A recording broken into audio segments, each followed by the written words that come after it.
Hey friends, this is Pop Culture Makes Me Jealous, where we discuss pop culture through the lens of race or gender, and sometimes both. I'm your host, Julia Washington, and on today's show, we are discussing Freaky Friday.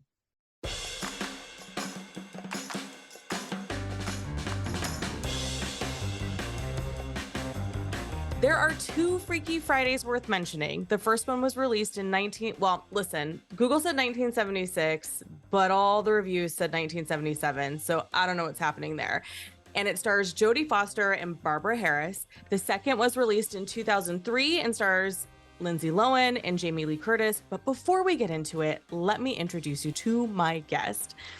Chris DeRosa is the co-host of the only podcast I never miss, Fixing Famous People. He and Dominic Pupa take on one celebrity each week with a guest and decide which celebrity is in need of fixing. It's hilarious, and it is literally, Thank you. truly the only way you should start your Wednesday. And when I say I've never missed an episode, it's out of the 47 podcasts I subscribe to, it's the only one that's always like up to date, no new to listen to. Welcome to the show, Chris. As someone who listens to that many podcasts as well, that is an absolute honor. Thank you so much. I know in my mind what mine are of that. And I'm like, if that's what yours, if mine is to you, I'm like humbled and I love you. It is truly like, I'll be out front watering my lawn because my sprinklers are broken because life's hard. And I'm just laughing, and the poor people that walk by think I'm probably the crazy neighbor. Out of your mind. Yeah. There's like laughing at, yeah. Yeah, because I've got my crazy hair. I'm in my overalls. I'm in like, I don't know, they could be classified as shoes. They just are what I'm comfortable with getting wet if I'm, watering the lawn. So definitely that neighbor, because I'm like, oh my God, Dominic is so funny. Oh my God, Chris, you're so right. It's a sight. Dominic, my co-host Dominic Pupa is like truly a cartoon character of a human being, like in general. Like everyone that meets him in person now after listening to the podcast is like, is Dominic a real person? And I'm like, I don't think so. He's the funniest person I know. And so it's like we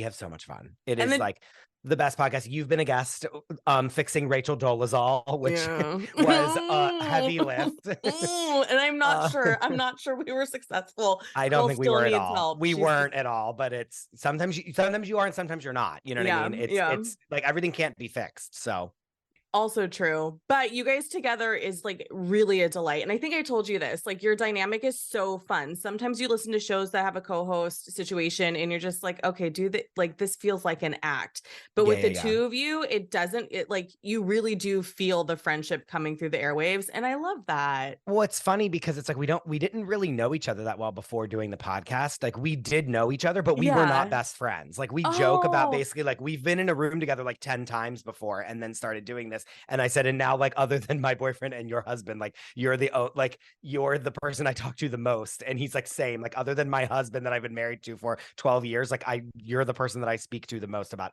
every single day.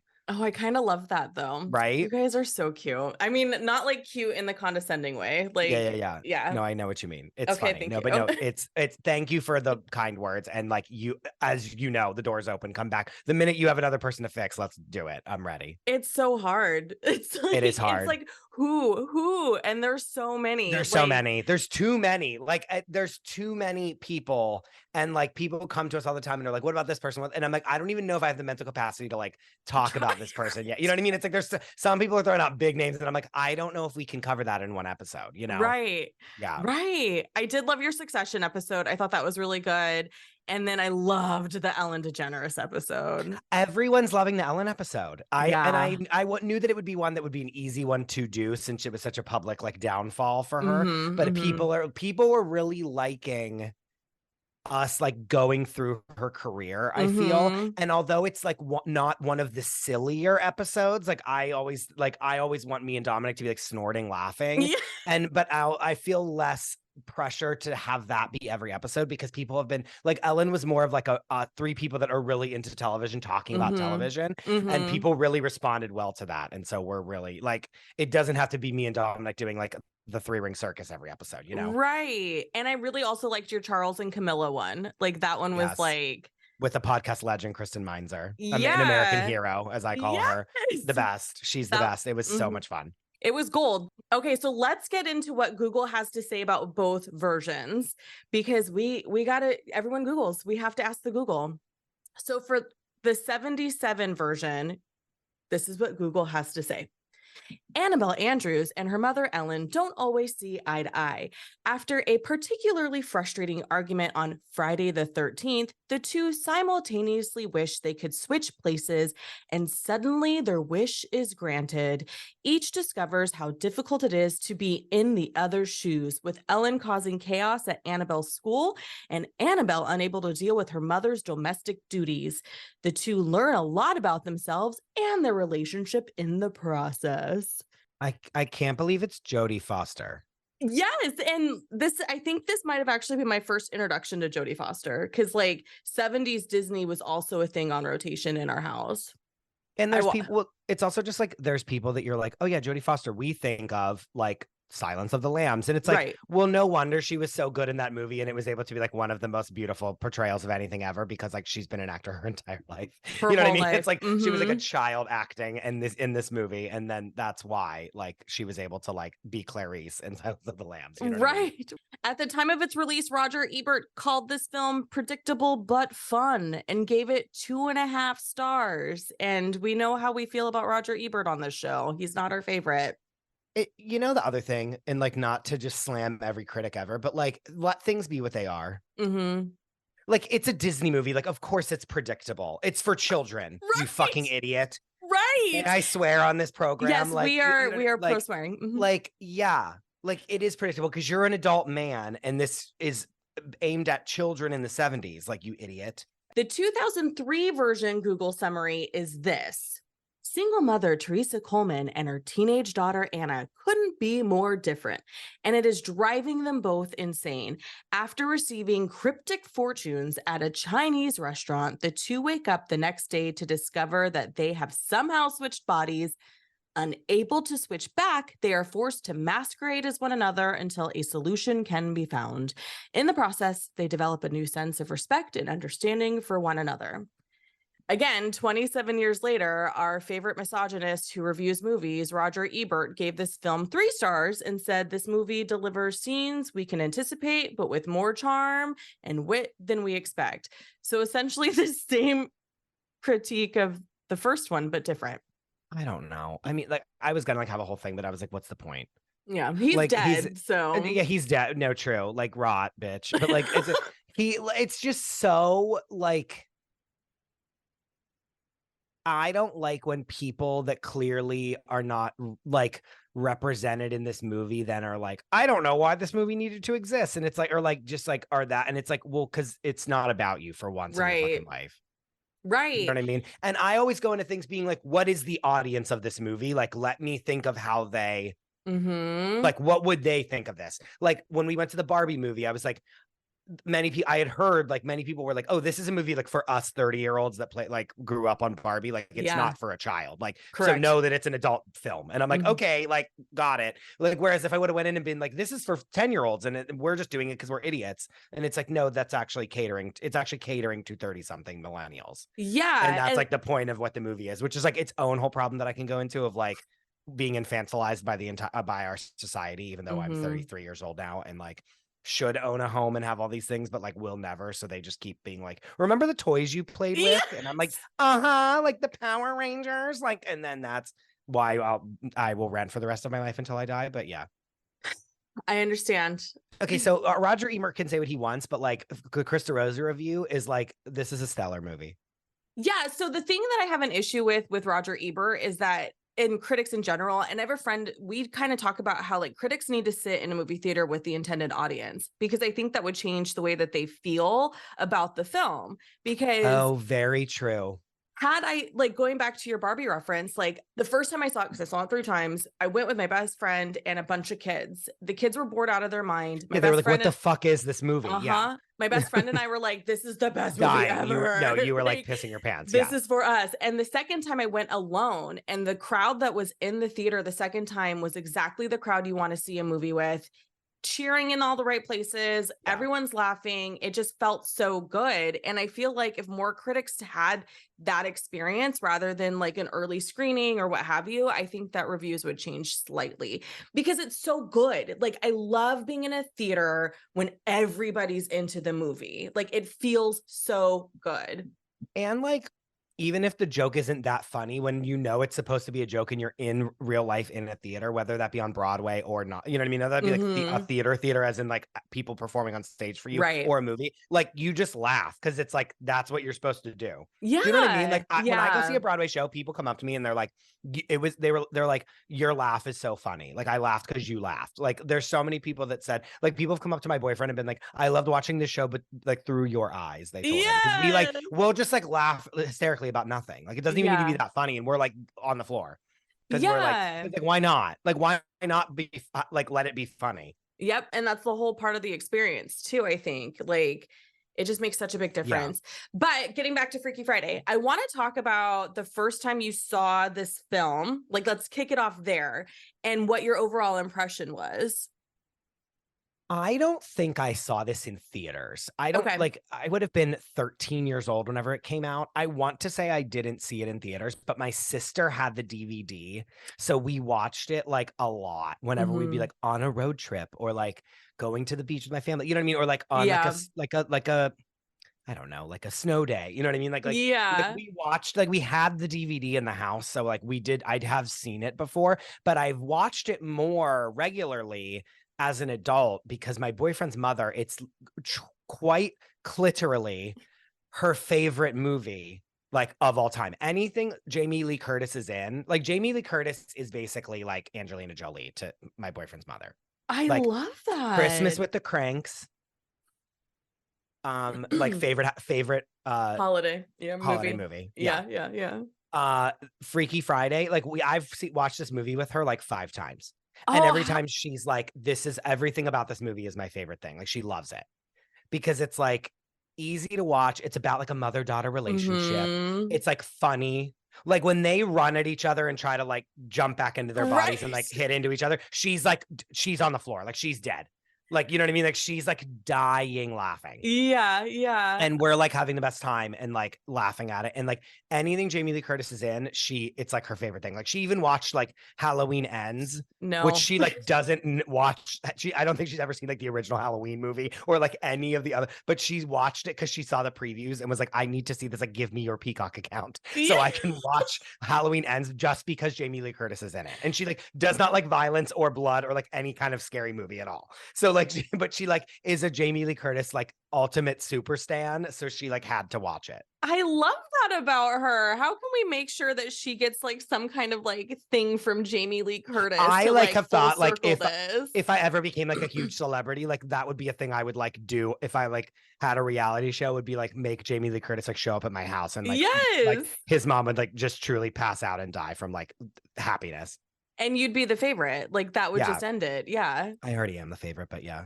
Oh, I love that. Well, you'd be the most favorite. But so like I watch this movie like twice a year, like as a full-fledged adult. Like, this isn't a movie I haven't seen in 10 years. Like Okay, so then tell me a little bit about what the difference is watching it as an adult from when you were a kid. Like, well, 13 is still kind of a kid, but you know what I mean? Well, I think even watching it this time, because I was really watching it with my like magnifying glass up, you know, I was in my like full Sherlock Holmes like costume, like analyzing the movie. Whereas before I'm just like having a laugh, like about like how they're like, you know, oh, they're different, you know, oh, she got her hair cut. You know what I mean? And it was like, and I was like, wow, this is a movie that when I was a child, I watched it and I really related to like Lindsay Lohan's perspective. And then as an adult, you watch it and you relate to Jamie Lee Curtis's perspective, but the movie is not for adults or children. It's truly a kid's movie that it's not that it's like has adult jokes that you don't get as a kid. Do you know what I mean? Yeah. Like, it's not that, but it's like, you can be whatever age and you can still relate to the movie, and it's evenly distributed between the two main characters, the perspective of the movie. Does that make sense? Yeah, and I agree with you because like this time around, because so 2003, I had just graduated high school when this movie had come out. Yeah. So I was definitely in that whole like pop punk phase of life, especially in 2003. In my notes say this was peak alt girl. I was like, Yes, she's in a band. Nothing is fair. Everything is miserable. correct. And And that then I was wrote, and then I wrote, nothing has changed. also true. But like, like do you know what I that mean? was, Just like, yeah, go ahead. yeah, like that was just so like, so Lindsay Lohan was like so much of my high school. Like we had friends that had a garage band, and like we just thought we were so cool. If they had been smoking after school at the park next door, this would have been my high school experience. Like that's like Yeah. the only difference. But then like it's interesting too to me because like yes, Jamie Lee Curtis, her character is relatable. I really like the updates that they did compared to the 77 version, because in the 77 version, I don't know, have you seen that one before? No, I haven't. I was gonna watch it, and then I was like, let me It's like we might have to bring Dominic on and do the three of us with the 70s version. Oh, okay. So there's a lot of things that are the same, but it also has a very different vibe. First of all, the amount of white people in this movie is like, oh yeah, this is definitely before we started talking about diversity. Are we talking 70s or are we talking present? Are we The talking 70s, yeah, the 2003? Yeah, 70s one. So I really thought that the 2003 version was just such a really good homage to the 70s version, but with like the right updates for 2003, right? Like, yes, yeah, I yeah, love yeah. that she was a single mom. I love that she's like, you know, a successful doctor. I love that like all these different things, and like she's dating and it's like on the cusp of her new marriage or whatever. I thought all those things were so good. And I don't know why I forgot those things. Probably because, you know, the last time I saw this movie, I was probably 20. Yeah, like a child. Yeah. Still in that right age range to relate to Lindsay Lohan. Yeah. There's something about it where it's just like I usually watch it and just let the nostalgia of it wash over me of like being in 2003, which is great. And it's also just like they don't make, and no movie is like this silly and stupid anymore. It's all like so serious or trying to be something or really being like, and there's, you know, the other thing that's really refreshing is like watching a movie where like there's no part that's going to be like, and then people are going to do this on social media, and like this will be a big thing on social media, and we're going to put it in this movie for that reason. Right. Like that didn't exist at all.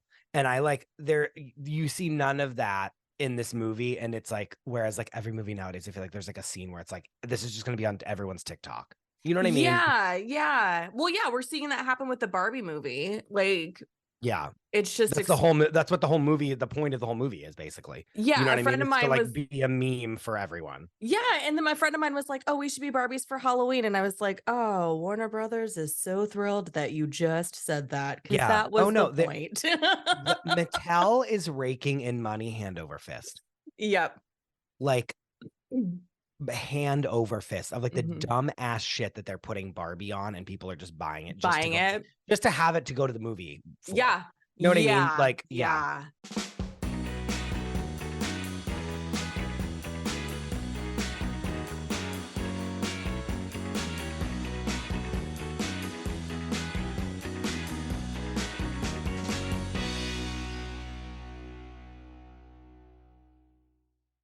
So I want to talk more specifically about the movie, because I know that you like we like to talk about, okay, so this movie is 20 years old at this point. Yeah. So there's a lot of things that you could say are questionable, or you could say like, well, it was 2003 and we're just going to let it go because it was 2003 and it's not that egregious. Okay. I think we should talk about one, the like, is there like what is the misogyny of it, like where is the patriarchy in this movie? And then I think the other part of it, and then the other huge thing obviously is like race, because like obviously although it is the inciting incident of the movie, the like Chinese restaurant is like obviously like cringe central. Yeah. However, I am going to have points that like it could have been way worse. Yeah. So, okay. So in the original, the two women, Jodie Foster and her mom, like they just think it in the house and then they switch and it like does this animation and shows it's them just switching. like from their thoughts. So in the 2003 version, it's literally they're fighting in a Chinese restaurant. It's the night before the rehearsal dinner. You know, Lindsay Lohan's band has like this gig that they want to do. It's an Like audition, yeah. and it's this big deal for a band, and they're really good for being a high school band. For anyone who's ever had friends play music in high school, you're just like, oof. Anyway, you're like, yowza, yeah. yeah. And so they're fighting, and so this grandmother or slash mother type like offers them fortune cookies. And so they get to the point where they're like reading the fortune cookies. I meant to pause and like write down exactly what the fortune said, but I ran out of time. It doesn't matter. It doesn't matter. They read it at the same time. There's an earthquake. And Chris, as a girl from California, and no one did what we've been trained to do for 50 years during earthquake. I'm dead. I didn't even think about that. I was like, what? You guys are in Southern California. We all know better. Like, yeah. You went to anyway, that's a whole, not a tangent for today. Yeah, there's an earthquake. Yeah. In the beginning, the first earthquake, no one else feels it. It's just the two of them. And they're just like, oh, okay, let's go back to the table. And this is weird. And we're fighting. And why don't you get me? And why don't you get me? And then the next morning they wake up and realize, oh shit, we've switched bodies. And everyone just melts down from there. So that's with a beautiful shot, by the way, with a beautiful shot where they are both laying in their beds, and it's clearly a set because they like do this jib shot that's beautiful, where Jamie Lee Curtis is laying like with like a dead body basically, and then she flips over and lays on her face, and then the shot goes over the rooms, over like the staircase where the grandpa's like still up stirring, and then goes over into Lindsay Lohan's room, and she goes from laying on her bed, like where the way that Jamie Lee Curtis is laying now, to like the way that she was at the beginning of the shot. Loved it. I was like, this is cinema. This is cinema. But let's talk more about that Chinese restaurant scene, because I think that you have thoughts on it. I have thoughts. So obviously, first and foremost, I was like, oh, like this was written by all white people, that like this is what your view of Asian American people are, which is horrible, which I don't like. I'm assuming I don't need to like explain why on this podcast. Like, right. Yeah, like you don't have to explain. It's obviously bad. Yeah. I will say that they are in a position of power because they are the causes of the whole movie. The restaurant is nice. It's not a hole in the wall Chinese restaurant, and not that there's anything wrong with that, because there's very few people on this planet that eat more takeout Chinese food than I do. Like, respect. Yeah, but it is a high-end restaurant. But it's like a nice restaurant, and they do know them. Like when they walk in, the daughter that's like basically the owner does greet them by their names, and they then greet her by her name. Like, she isn't just a faceless or like a nameless, like Chinese person number one. Do you know what I mean? Like, this person has worker number one. You know what I mean? Yeah, they do have a relationship, so much so that at the end of the movie, although they are catering it because LOL, like she cancels the caterer as one of the hijinks, like they are there as guests in the movie. Like they're there watching them get married at the end. So it's like, I will say that although like the accents are terrible, I wish that the main girl would have just been like the daughter should have been more Americanized and been like, I'm like the first generation American, and my mom is like the one that's like the meddler, like kind of a thing. Like that would have made it way better. But again, 2003, like they don't know anyone Asian other than the people that they get their food from. But like truly though. Yeah. Right. Yeah. But however, like they are in a position of power, and I think that like even their hijinks together like was funny. Like whenever they go back to the restaurant and the daughter calls the mom out, and the mom sees that it's the women that like Jamie Lee Curtis and Lindsay Lohan are there, and she looks and then turns around and tries to run back, and then the daughter yells at her. Like that, I was dying. Like that's hilarious. Do you know what I mean? Like, and even like erase all the part of it, just those two people having that interaction is funny. Like they actually are funny, and although they are used as a plot device, which is like a racist plot device, they do actually have somewhat of like personalities, and at least have a dynamic between the both of them, which I was like, oh, this could have been way worse. Right. It could have been like... Does it make it good? Absolutely not. But they at least had like traits. Do you know what I mean? Right. And it also helps with the mother-daughter tension, because there's tension between this mother and daughter scenario. And so, and we have you know, so you bring it to the restaurant. So it's kind of like cementing that our theme is there's mother-daughter tension. Here's another dynamic where it's tense. Yes. When the mom is like doing like Chinese spells on people. Yeah. And Yes. the daughter's like, please stop doing this. Like that's like PS would watch a movie just of that. Of the two of Right. that, like the mom is a witch and then the daughter's like, please stop being a witch. Like that's funny. Like, where's that spin? Where's that spin-off? I know. Come on, Disney. Listen to us. It's so stupid. Fix Disney on your podcast. Oh, it's too big. It's too big. We did Marvel, so it's basically the same thing. It's basically the same thing. But again, like, you know, had they tried to do something like that in the original, the 1977 version, we would have had a Breakfast at Tiffany's situation. Yeah. Oof. Oof, indeed. I just like don't even want to, like it's the things that you could think about that are just like, thank God this didn't happen. Like you were just like, this could have been so bad and it wasn't. Do you know what I mean? And I think 2003 is barely when the conversation kind of did start a little bit in terms of like, hey, we need to like maybe do better.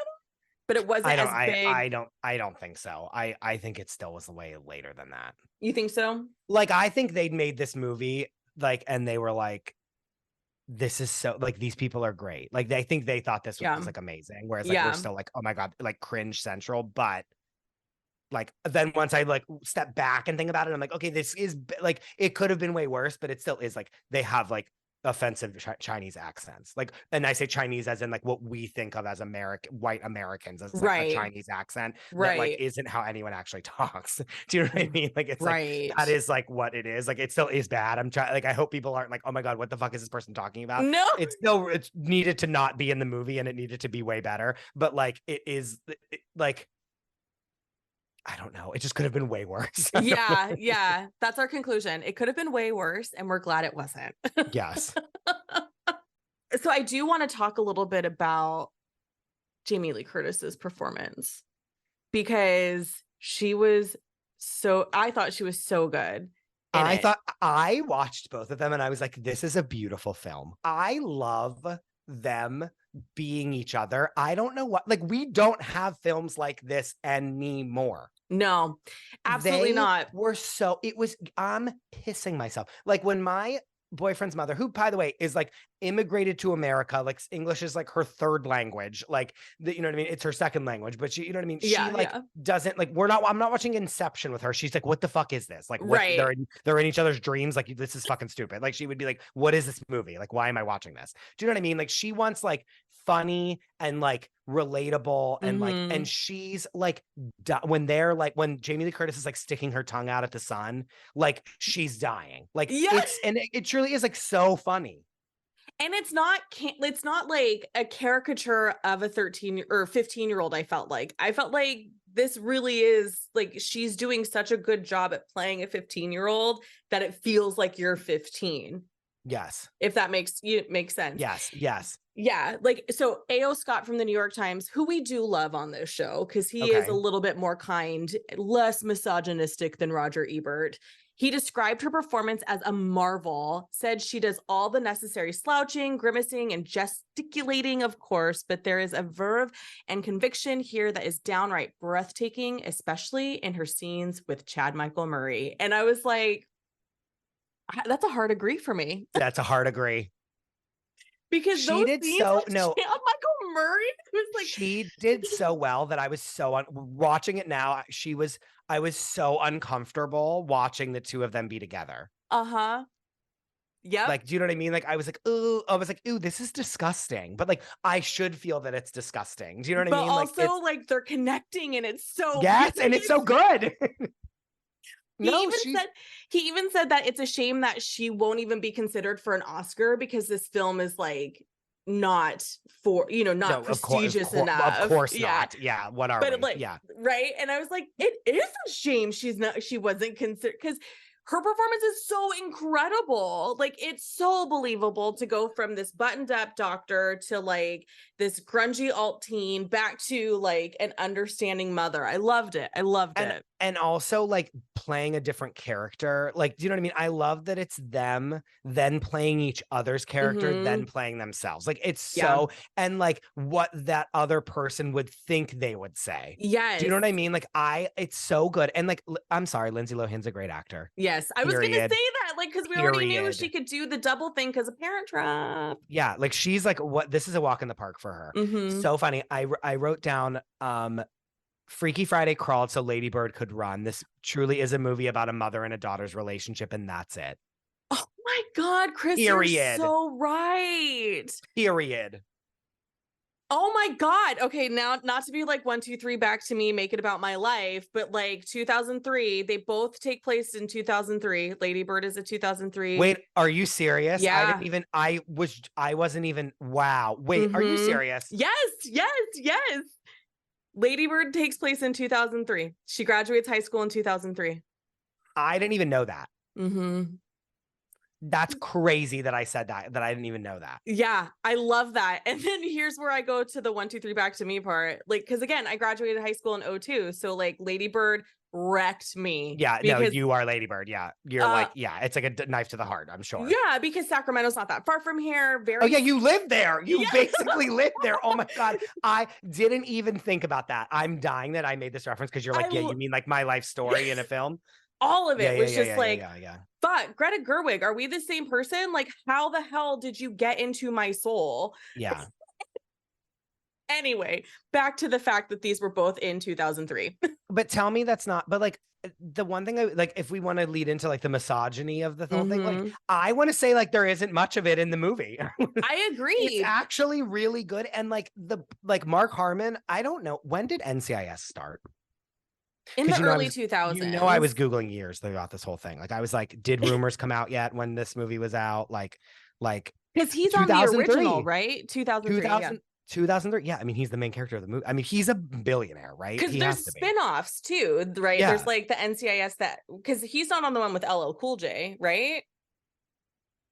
No, that's the spinoff. That's NCIS New York. Okay. No, but I mean, Mark Harmon, he's a bajillionaire. Yeah, like CBS has just been writing him like $1 million check like every 2 months for like his whole life. He's like our golden goose. He's their golden goose. Yeah. But like he's not even in. So like NCIS is starting in 2003, so he's not even really that famous from it. Right. Rumors comes out in 2004. That's right. I was like, why is Lindsay not singing in this movie? Like, why is the other girl that's like a wannabe Fifi Dobson like singing and not Lindsay? But then like she can't sing because like she has to like be on the bass. Like it wouldn't make any sense if like Jamie Lee Curtis in her body would be like singing the song because she doesn't know the words. You know what I mean? That's why like she just couldn't do it. Yeah, like, yeah. Thematically. Right. Like, or to quote Jeremy Strong, dramaturgically, she couldn't do it. I want to kill myself. She couldn't do it. But like I was like, does rumors exist yet? Like, is she like a star? Like rumors came out the next year. The OC started in 2003. Right. So like this could all be happening at the same time. And the reason I say all this is because it's like, it really is like Mark Harmon's not even really in the movie that much. And it really doesn't matter what he's saying. Like it is about the two of them. It is not about, she's never even really like, I don't like your boyfriend. Right. You know what I mean? Like she doesn't even really ever say that to her mother. Like it's all within their own relationship. It actually really is a story about a mother and a daughter. It's not this man's coming in to try to wreck our family. Like she doesn't even really say that. No. And it's mad at her mom for like moving on so quickly. And she's nervous that her mom's going to forget her dad. And they don't really talk, you know what I mean? That's like what it's not really about Mark Harmon, who is like a great character in the movie. He's like very supportive once. Also, why did I cry whenever he told her to go to the Battle of the Bands? Chris. Why did I start crying? Chris, same. Julia, why did I start crying? Same. I was like, do I need to go back to therapy? I've seen this movie 15 times. I've seen this movie 15 times. Like, why did I start crying? Like a stupid, like I was like, like not even just like a tear. Like I was like doing a gross, ugly cry. I loved that moment because it's like, again, teenagers, we don't always understand our parents, especially like when you have a boomer parent and you're a millennial. And like for Lindsay Lohan's character, well, Jamie Lee Curtis as Lindsay Lohan to hear that, and then for Mark Hamill to be like, you're a really good mom. You support your children. Started bawling my eyes out. You love your children. And it's just like, Julia, I've seen this movie 15 times and was floored by it. Can I just say I'm very comforted to know that you also cried, because I'm sitting here as like, do I admit to Chris that I cried, or do I just let it go? No, I was like, I was gonna text you. I was literally pulled my phone up to be like, why am I crying? And then I was like, I have to save this for the podcast. Like, why did I start bawling my eyes out? And they receive, guess what? Like the hardest thing to do in acting is, as someone who is not an actor, but like as someone who just watches everything, to like, the way that you can tell that someone's a really fucking good actor is when they don't say anything and they just react to what is being, what they've heard. That is acting. I'm sorry. Yeah. Like, so also, who the fuck do I think I am saying this? But like, watching them have their realizations silently as they're being told information they did that in this movie so well, and multiple times, and never once did it bad. Even when Jamie Lee Curtis realizes, like when Lindsay Lohan is realizing, oh my God, like I'm in my mom's body and I'm like about to fuck Michael Murray, like on this table in this coffee shop that he works at, that we're like, and then they widen out to that big set, like of them singing, and it's like all these people that are like, what the fuck is happening? Like one, again, on the floor dying. Like I'm dying. I'm like screaming, laughing. Again, I've seen it 15 times. Right. Her realizing, oh, what am I doing? And also, oh my God, I'm late to like the rehearsal dinner. Like, genius. Yes. Which is why A.O. Scott's like, this woman deserves an Oscar. Agreed. Okay, so 2003, that also means that One Tree Hill is now out. Like, it's starting. It's in its he was like kind of a thing, right? Yes. And so the whole time I'm watching him, I was like, I prefer this version of Chad Michael Murray than One Tree Hill version of Chad Michael Murray, who is a walking misogynist in his embodiment. But I love the scene where they're at Battle of the Bands and Lindsay Lohan is like, no, honey, I can't do this. She's in, and then Jamie Lee Curtis is like, no, I unplugged your guitar. It's gonna be fine. Just I know. Again, I am crying during this scene. Mm-hmm. I know what's going to happen. Like, do you know what I mean? Like, I can recall the shot in my mind where she hears the guitar playing and is like shocked, and then looks over and like, I know that whole part of the movie. Like in my head, I can play it without any problem. Yeah. Bawling my eyes out. Yeah, it was so good. Such a beautiful, to me, I was like, this is the moment I think I love the most in the film, because not only is she realizing, oh shit, my daughter's hella talented. And this is very hard to do. Like, that's the thing. She was like, oh my God, I could never do this. Yes, it was so good. I was like, why? Why are you the perfect movie? No, I loved it. Mm-hmm. In rewatching it now, I'm like really paying attention and not just being like, haha, this is funny. In the background. Like, really, really, really, like, I was like, this is a perfect film. Mm-hmm. And they learn something about each other, and they it really is like, it's set up well as well. Like, there's multiple realizations that happen as the thing plays out. And it's in that perfect, like, early 2000s way of like, we're hurtling towards this event. Yeah. Which, like, again, we don't do any more movies. Don't ever do it. It's now always like 5 months later, they're like texting. You know what I mean? Like, it's like, that's that's not, you know what I'm saying? Yeah. I can't even talk anymore because I'm getting so mad now. like we're hurtling towards the rehearsal dinner, which then we're to know that like the wedding is the next day. And they're like, what are we going to do? And then there's the Battle of the Bands, and they realize something before the, like, she takes the test. Oh my God, I love that scene. And then she realizes this girl's a fucking bitch. And then she's like, oh my God, she really is being bullied by this woman and her teacher, who I rejected whenever I was younger, which is like the craziest thing ever. I love the craziest storyline ever. I'm like, what the fuck is happening? But like, still like realizes that her daughter's not lying, and that she isn't just like a piece of shit. Yeah. For then her to be like, oh, this guy actually is a nice person, although I perceived him as a piece of shit because he rides a Ducati with flames on it, which is insane to me, by the way. What Ducati has like Harley flames on it, as someone who grew up riding dirt bikes? That's right. like sacrilegious. Anyway, like he actually is a nice person and actually does care about my daughter and like would be an upstanding citizen, and I judged him unfairly. And then there's the realization that Mark Harmon is a good person because he does want to put the kids first and like does value that, and he doesn't actually want to get in the way. He just wants to like give Lindsay Lohan her space. And then there's the realization of that it's really hard to be a rock star. And then there's the realization that like, you know what I mean? Like it's like there's so many good scenes, like, and it's like just they're pummeling you over the head with it in the best way. Yeah. And then when Chad Michael Murray shows up at the house and is singing "Hit Me Baby One More Time," and she tackles him to the ground, I'm dying again, laughing my ass off. Oh, it's such a good movie. It's so good. So where do you think this falls in Lindsay Lohan filmography? Because she has given us some great performances. Well, the next year is Mean Girls. Correct. I Googled when is Mean Girls, and it was in 2004. And one of my notes is the popular girls are just the precursor to the plastics, question mark, question mark, question mark. If you see the main like bitch girl, like the blonde girl, they're wearing the plastics outfits. Yes, they sure are. They 100% are. And that girl is in a Cinderella Story with Chad Michael Murray later. She plays the girlfriend that he like goes back and forth with while he's in the relationship, while he's in the fake internet with Hillary Duff. Yeah, I did not even think about that.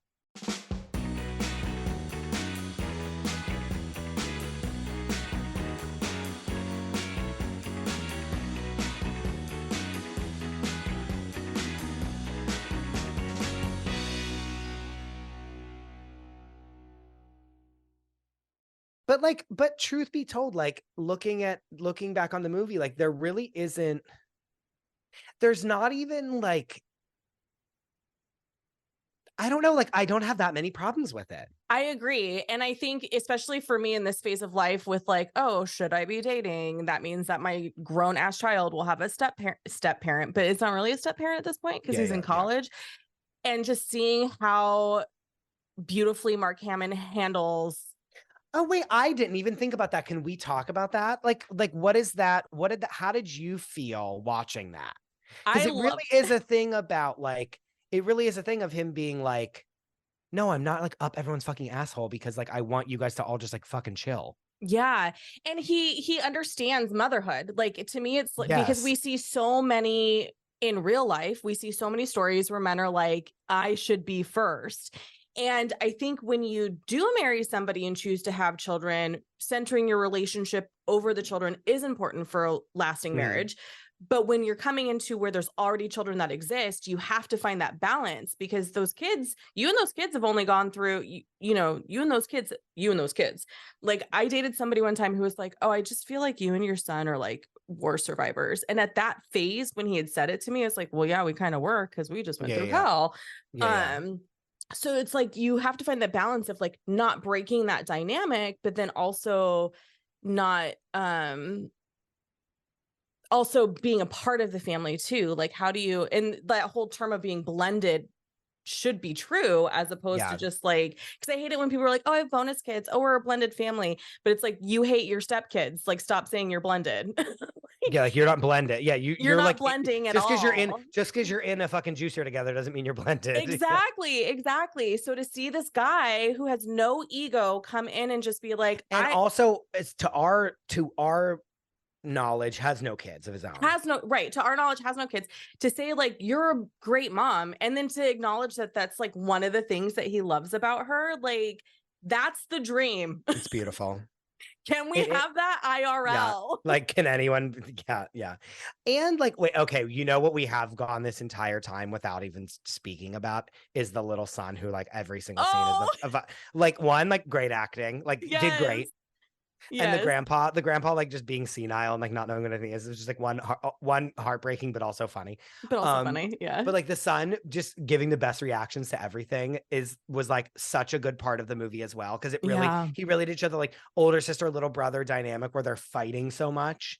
But he loves it though. But he loves like her. That's the part that is so sweet. The scene where she's like going to the parent teacher conference that is then like, you know what I mean? Like, yeah, so good. And that actually is a callback to the original as well, because in the original something similar happens where she realizes like her brother really does love her, but also like tries to take some of the heat off of her a little bit. It's really cute. Another callback. So in the beginning when Jamie Lee Curtis is now Lindsay Lohan, and she's like, "Oh, Kevin," or whatever Willie Garrison's name is in the show, in the movie, and he's like, "No, It's Ethan. Boris." No, the first guy. Yeah. Boris. Oh, and then she's blind, and then she's like, I can't see anything. Yeah. So that's the Boris from the original movie. Like no, the actual, really? that's his character name in the Freaky Friday from 77. And that's the same actor, Mark McClure. I was like, all right, you guys, nicely done.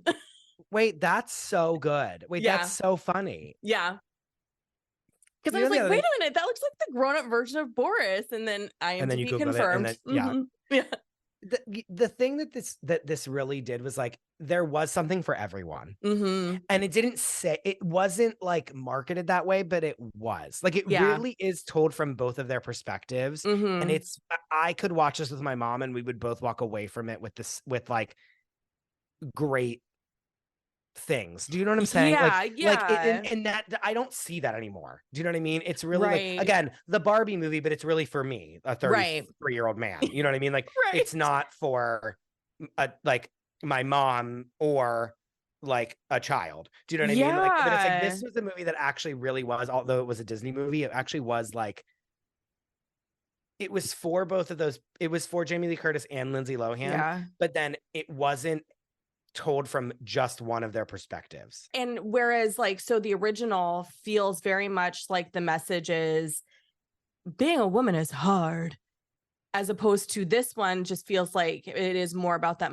like about the dynamic of the two people. Yeah, because they really do, like, it very much is 1970s about like domesticity and being a woman married to a man and having privilege. And it's in the original, it's Jodie Foster's character that goes and gets the makeover and does all the things and becomes this prim and proper lady. So I love that they flipped it in the 2003, and it's Jamie Lee Curtis kind of doing the, well, now I look like this and I've got the ear piercing I wanted and these are my cool clothes. I preferred that over the daughter doing it. I felt like that felt more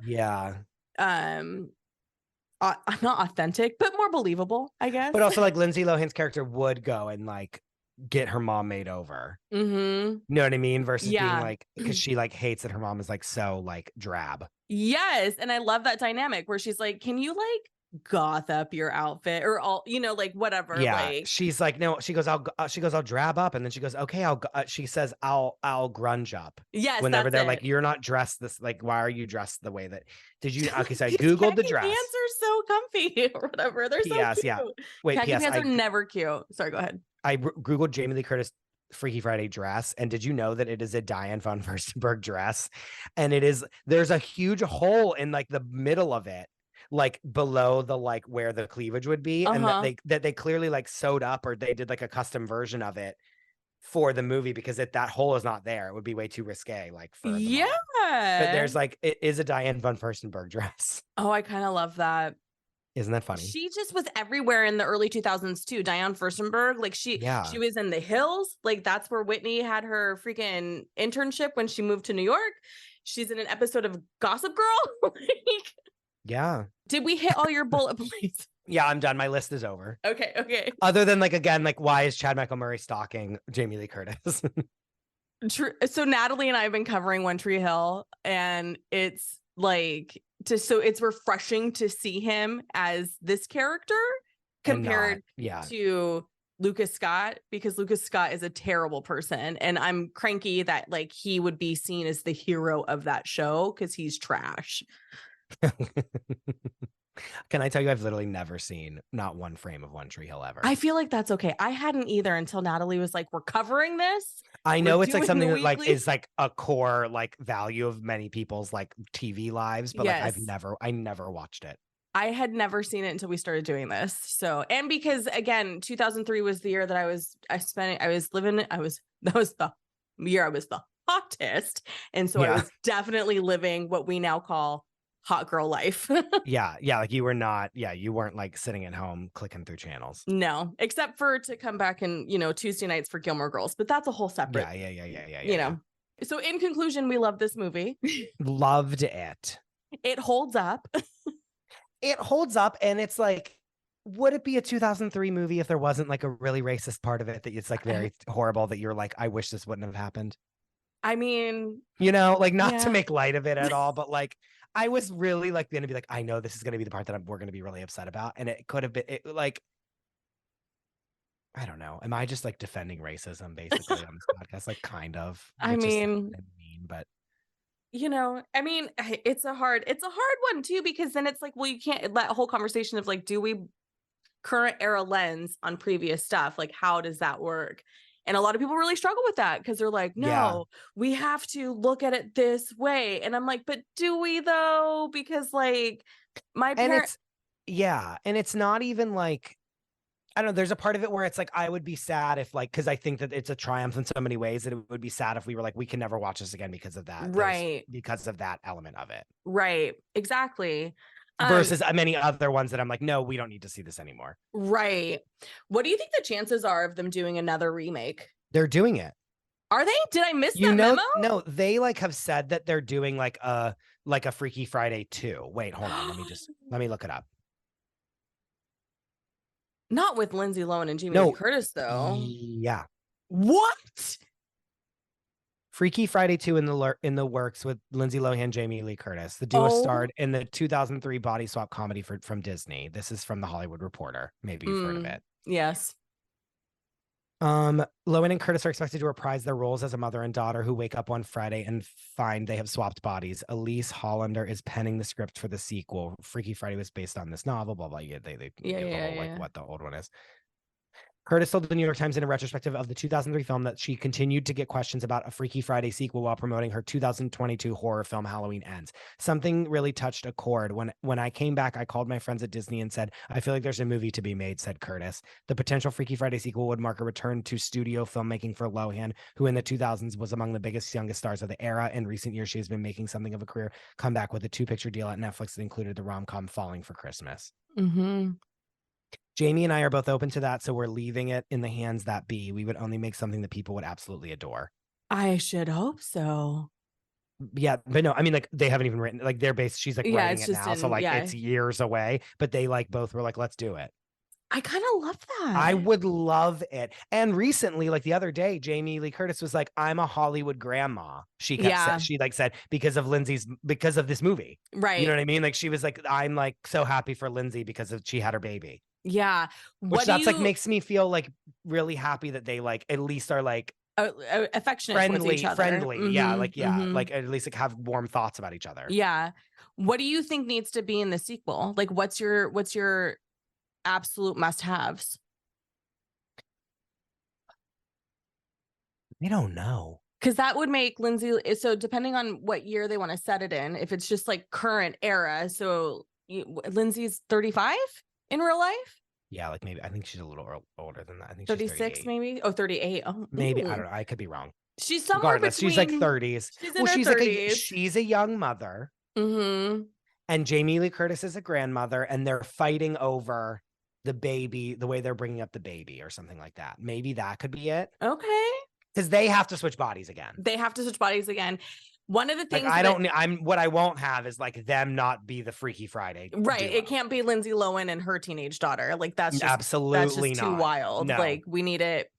One of the things, like at the end of the 2003 version, when the grandpa and the grandson are fighting, and then the woman comes back with the Chinese, with the fortune cookies.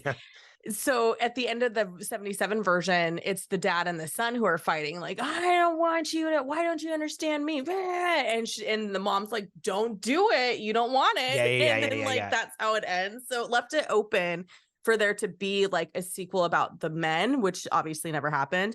But I appreciated that in the 2003 version, they kept that sort of like little bit. Homage, Mm-hmm. No, I don't. But I want it to be. They need to switch bodies again. Yeah, and then I think that they need to either like they're fighting over the like thing, or like the mom needs to retire and she doesn't want to, and Lindsay Lohan is like, you're too old to be a therapist now. Like just be retired and be happy. Yeah, do you know what I mean? Like something like that, or like that's like sounds mean, but like, do you know what I mean? Like be like. There has to be disagreement with like them getting older or like something. I kind of want to see like, did she end up with Chad Michael Murray? Not that I advocate for Disney doing the whole like, oh, they're high school sweethearts and they stayed forever. I hate that shit, but I also kind of want to see that shit at the same or like, time. is he in it? And then is he like, I finally want to be with your mom? And then she's like, that was me in her 18. body. Yeah. Because he's fucking fine now. I'm is he? like, I haven't been keeping up with him. Mm-hmm. Well, the only reason why I've ever looked him up recently is because of watching the One Tree Hill. And so sometimes people who listen to that part of our show will send us stuff. And I'm just like, what is this? What? Hello, thirst trap. Thank you. Oh yeah, he's still like really hot. Mm-hmm. And like looks like himself, like not in a bad way. Correct. Like in a good way. Like this person. Yes. Oh yeah, he's still really hot. Yes. He was like the heartthrob for like a long time. I loved him in A Cinderella Story. I was like, can this movie be my life? Please. Thank you. That's crazy. No, it can't, because I was a single mom when that movie came out. It's fine.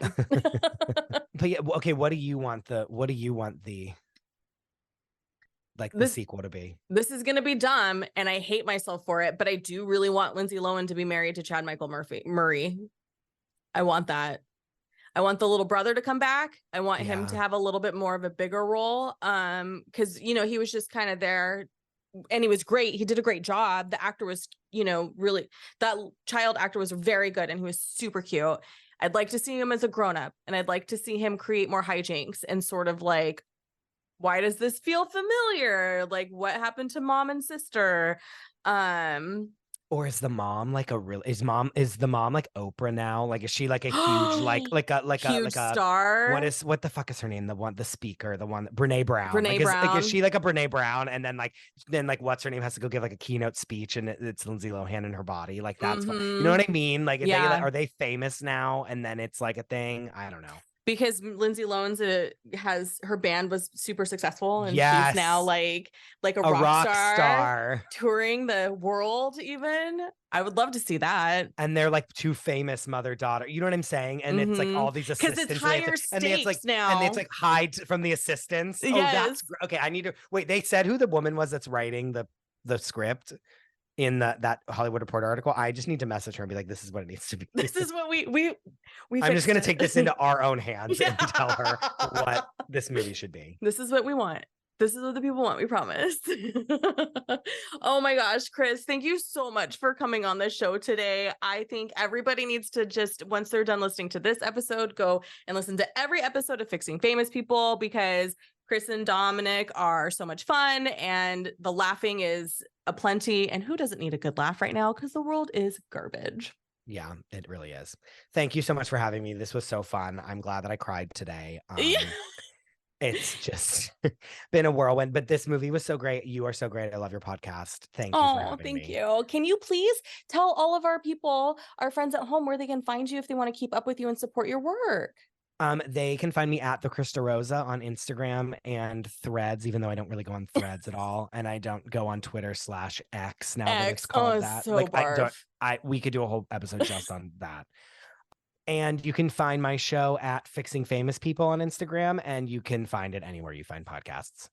And you guys, they're always looking for celebrities to fix. So if you have message me. Yes. Like have an idea, like listen to one episode and then have an idea of who I should talk about next. Like send it on over. Natalie and I covered Freaky Friday over on Still Comfy recently, and to cover this movie twice in literally a matter of weeks is a first for Pop Culture Makes Me Jealous, but it really is a movie with incredible performances by two female leads that doesn't get the recognition it deserves. Pop Culture Makes Me Jealous is written and edited by me, your host, and I want to give a big shout out to our Patreon members. They keep the show going, and I appreciate them so much. I appreciate you too, non-Patreon listeners. Don't you fret. If you want to join our Patreon, you can. It's super easy, and then you get fun things like bonus content, a virtual social happy hour to discuss pop culture things, and some other fun shit too. You can even join our community over there for free. Just head to patreon.com/JuliaWashington. If you want to keep up with the show but don't have the energy to do Patreon, I absolutely get that. Just get on our email list so you get all the updates directly to your inbox. It comes to you weekly and sometimes every other week, and has fun things like highlighting artists I love, or sharing my latest Jennifer pieces, or Patreon exclusive content like my Suits essay, or even just like what I'm watching and loving or what I'm reading and loving right now. Honestly, the best way you can support independent creators like myself is by getting on their email list, because who knows when the social media platforms will crash and burn and then we'll miss each other because you didn't sign up for my newsletter. I want to thank my guest one more time, Chris DeRosa, for coming on my show. He is a delight, and Fixing Famous People is quite literally one of the greatest shows hitting our ear holes. Be sure to check them out. New episodes come out every Wednesday, so you could do like a Fixing Famous People Pop Culture Makes Me Jealous combo for your Wednesday, and it'll be like a really great midweek motivation type thing. Friends, thanks for tuning in. Until next time.